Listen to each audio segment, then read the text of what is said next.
And welcome back to part 2 of this detailed look at the stamp catalog, where in this episode I will take a detailed look at an actual stamp listing, or an actual stamp listing as best as I could show it to you without violating copyright. To start with, I'll show you this hypothetical page of a hypothetical stamp listing for a hypothetical set of stamps from a hypothetical country. This will, I hope, allow me to avoid any hypothetical copyright issues from a certain hypothetical catalog company. Zooming in to the top of the page, at the beginning of each country listing, you'll find some explanatory text, which can be broken up into these sections. The first section gives you some basic information about the country, its location, what kind of government it has, how large it is, the size of its population, and its capital city.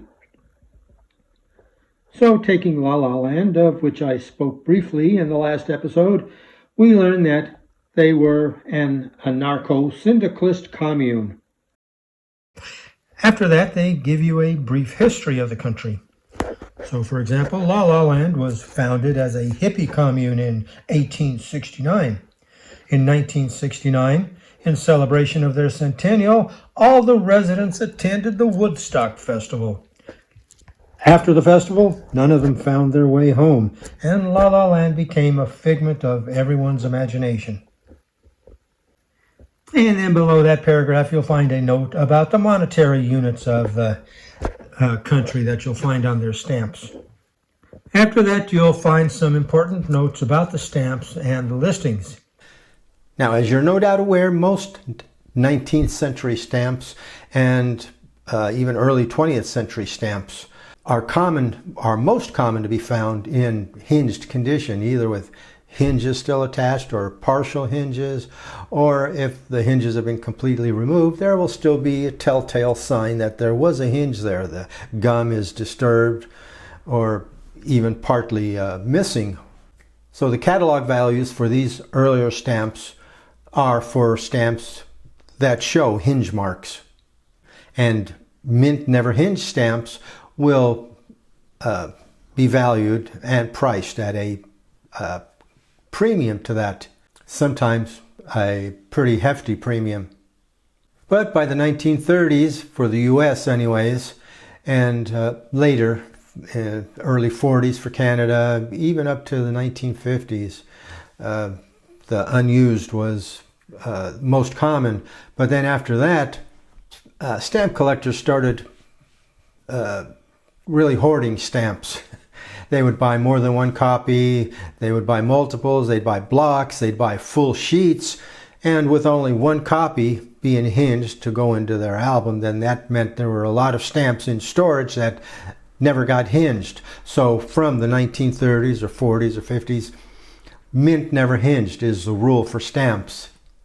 And that is how the catalog values are stated for mint never hinged stamps. And conversely, from the earlier stamps, if these later stamps are hinged for sale, they should sell at a discount. So Scott provides this note here to alert you to when the stamp values listed in the catalog change from being for unused hinged stamps to being the values of mint never hinged.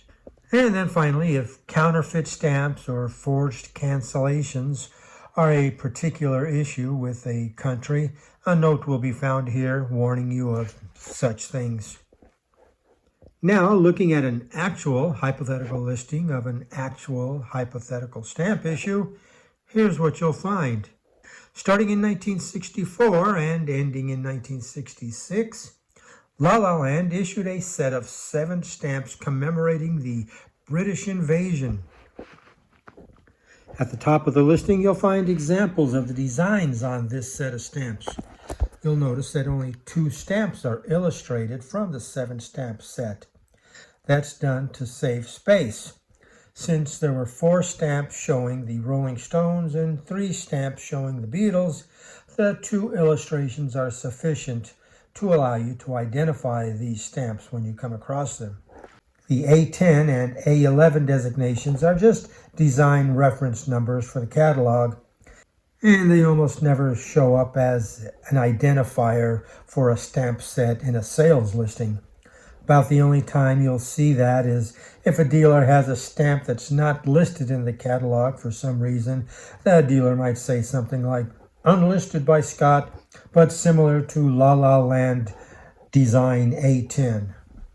Directly below the stamp images, you'll find the description of the stamps that are not illustrated. So, for example, the $2 Rolling Stone stamp shows the picture sleeve for the record Tell Me. Next, we come to the title of the issue. Now, this is, normally not an official designation unless the issuing postal authority has given the series a specific name, such as with the U.S., there's the Black Heritage Series or the Literary Arts Series, Legends of Hollywood. Otherwise, the titles shown will simply be ones made up by the catalog editors for convenience. Below the title, then, you'll find the year or years that the stamps were issued, along with the printing method used to create the stamp, which watermark, if any, you'll find on the paper, and the perforation gauge of the stamp. Now, this number does not tell you the number of perforations total along the edges of the stamp, but rather the number of perforation holes along a 2 centimeter length of the stamp. When only one number is shown, as here, the 12.5, that means the perf gauge is the same on all 4 sides. If the perforation gauge is shown as, for example, 12.5 by 13.5, then that means the stamp is perforated gauge 12.5 across the horizontal edges, the top and bottom edges, and that the vertical edges are perf 13.5. Now, looking at the line listings, the first column gives you the catalog number of the stamp. That's kind of self-explanatory. If there is another stamp, as with the $1 stamp, that is the same as another one in that set, except just being a minor variation, it will be listed as a lettered variety of the stamp above it, so that the $1 Rolling Stone stamp here, that is perf 13.5, is designated catalog number 100A. The second column gives you the design reference number for each stamp, so you know, for example, that the $10 and $20 stamps in that set picture the Beatles. The third column gives you the denomination of each stamp along with the colors in which it was printed. Now, if 3 or more colors are used on a stamp, it will be shown as multi or multicolored. You see also that 2 of the stamps show a date in parentheses. That is the year that each of those 2 particular stamps was issued. If there is otherwise no date shown, as with the rest of the stamps, then that stamp was issued in the first year given for the set, that is 1964. In the 2 columns of prices, the left column is for unused stamps, and in this case for stamps that have been previously hinged, while the last column shows the value for a postally used copy. The minimum value that you'll find for any stamp is 25 cents. That's because that is the minimum price, even for a totally worthless stamp, that a dealer would supposedly, or hypothetically, sell it to you for, just to make it worth his while.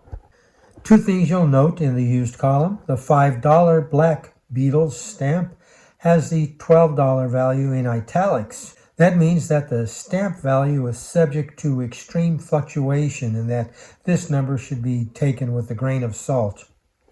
And the $20 Beatles stamp is not valued at all in used condition, but shows only a dash.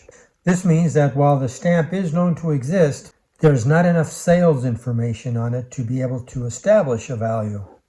Now, below the last individually listed stamp, you'll find the aggregate value for the complete set.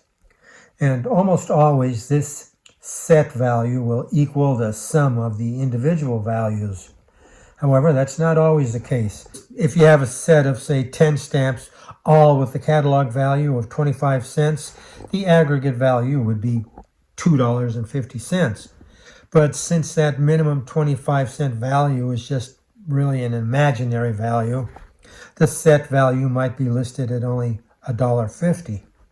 Now, from reading the note at the beginning of the La La Land listings, we know that the values for unused stamps in this set are for hinged copies. Here, the catalog adds another line showing the value for a set in mint never hinged condition. And one thing I should mention about never hinged stamps. Anything that alters the original state of that mint stamp or damages the condition of the gum or alters it in any way, such as using an eyedropper to hide illicit substances on the gum, will mean that the stamp is no longer mint never hinged. I know there are those who say that it's just an urban legend that hippies hid certain substances on the backs of postage stamps, but the fact remains that stamps of La La Land with disturbed, damaged, and missing gum far outnumber those that are mint never hinged. Thus, never hinged stamps command a high premium over plain unused stamps. Then below that you will find the exact issue dates for each of the stamps in the set.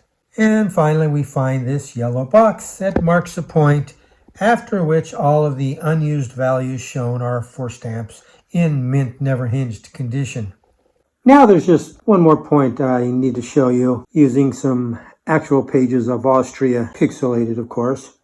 While the printing method, the watermark used, and the perf gauge can all be found for every listing in the catalog, that information is not explicitly printed out for each listing. So take this listing that shows the stamps are perforated gauge 12.5. Look at the next set and you will find no perf gauge shown, nor is it shown for the next set.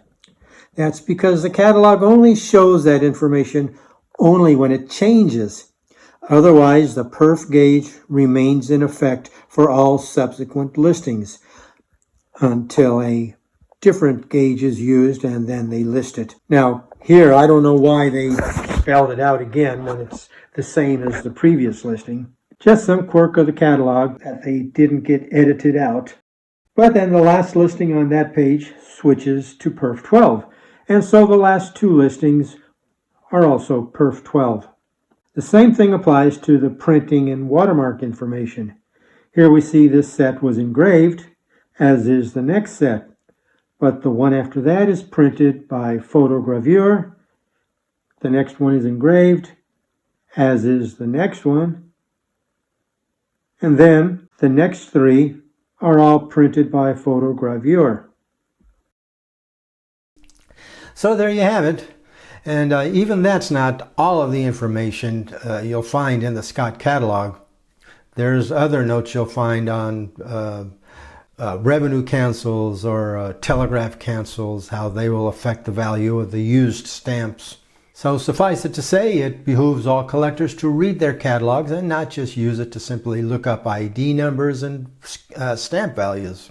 It'll save you a lot of frustration and even help you prevent mistakes that could make you overpay for your stamps. Conversely, it can help you save money on stamps if you find a listing where the dealer has made a mistake in pricing a stamp because he's obviously overlooked a note about that stamp. So I hope you found this helpful, and I hope you'll hit the subscribe and like buttons and whatever other buttons are down there. And join me next week when I look at stamps again. My daughter's visiting from Texas, and she brought all my stamp orders that I had mailed to her house so I wouldn't have to pay the high postage fees to mail them here. And also, some dealers don't even ship overseas because of the hassles involved. So join me then. Until then, this is Ted the Talking Stamp Collector wishing you all happy stamping.